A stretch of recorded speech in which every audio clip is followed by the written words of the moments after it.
lagi dengan saya Nyit B Project. Kali ini saya punya sebuah cerita, yaitu tentang rumah kontrakan dari saudara saya.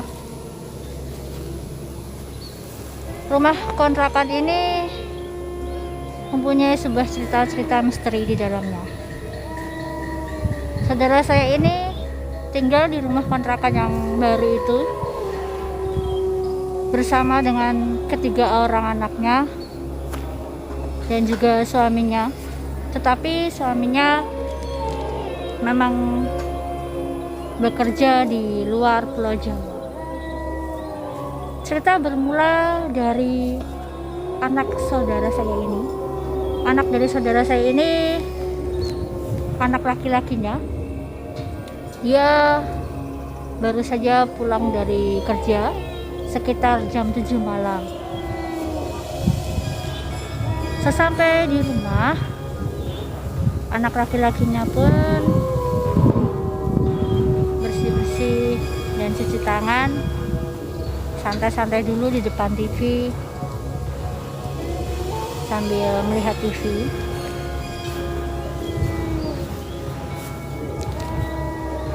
Karena dia melihat TV sudah agak lama,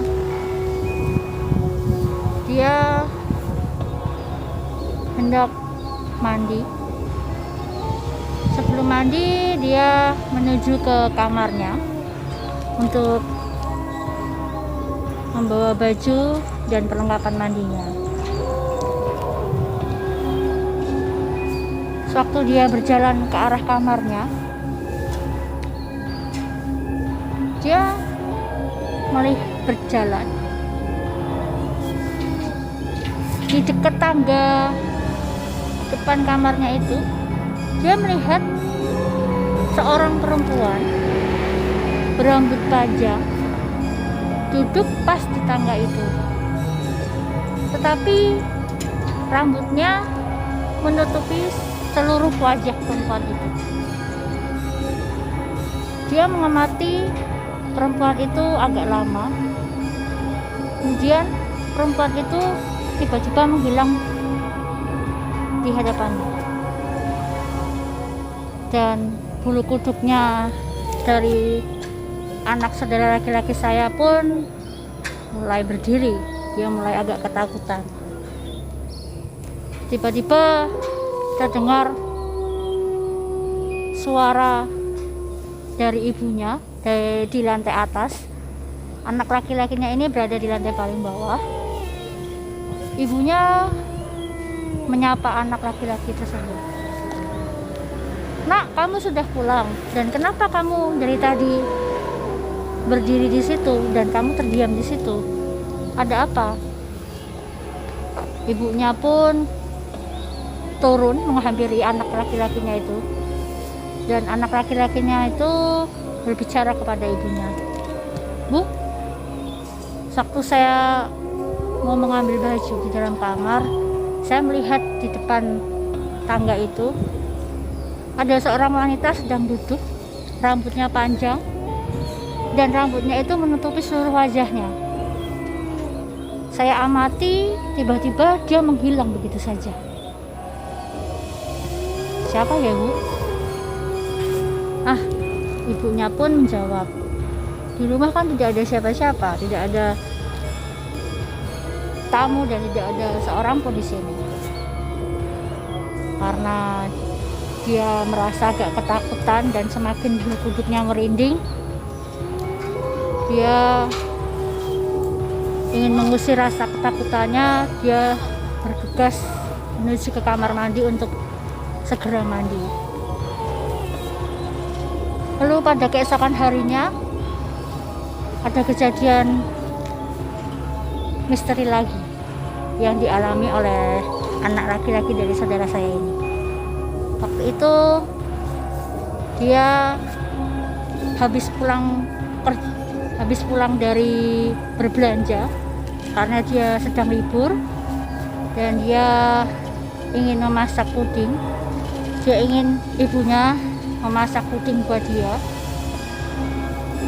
Setelah dia pulang berbelanja bahan-bahan puding, Dia kembali ke rumah dan meletakkan bahan-bahan puding tersebut di meja di lantai paling bawah. Lalu dia bergegas untuk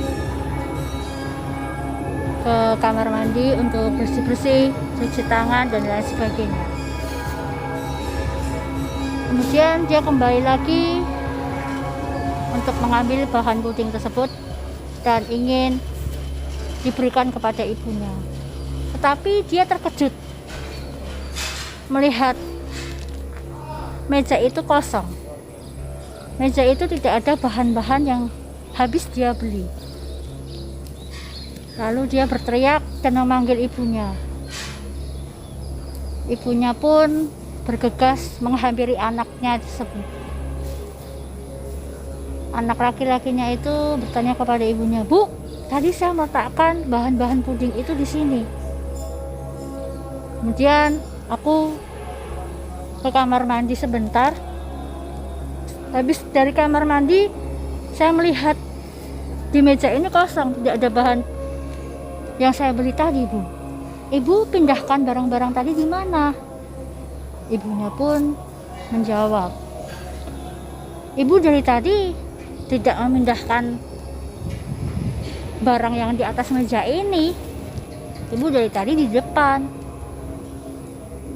Kemudian ibunya pun berusaha membantu mencari bahan yang dibeli anaknya tersebut di seluruh ruangan rumah itu. Satu persatu dia lihat, dia belum menemukan bahan tersebut. Ibunya pun pergi ke lantai atas mencari bahan puding tersebut. Dia mencari di sudut ujung sampai sudut pojok. Dia mencari bahan-bahan tersebut. Kemudian ibunya itu tiba di sebuah meja di lantai paling atas itu, dan dia melihat di meja itu memang tidak ada bahan-bahan itu. Ibunya itu pun melihat di bawah meja, yaitu tepatnya di kolong meja itu, ada sebuah bungkusan yang agak besar, dan ibunya pun membuka bungkusan itu. Ternyata bahan-bahan puding yang dibeli oleh anaknya tersebut. Ibunya pun berteriak kepada anaknya, "Nak, ibu sudah menemukan bahan-bahan yang tadi kamu beli. Coba kamu lihat, benar tidak bahan ini yang kamu beli tadi?" Anaknya pun segera bergegas dan mengecek bahan-bahan tersebut.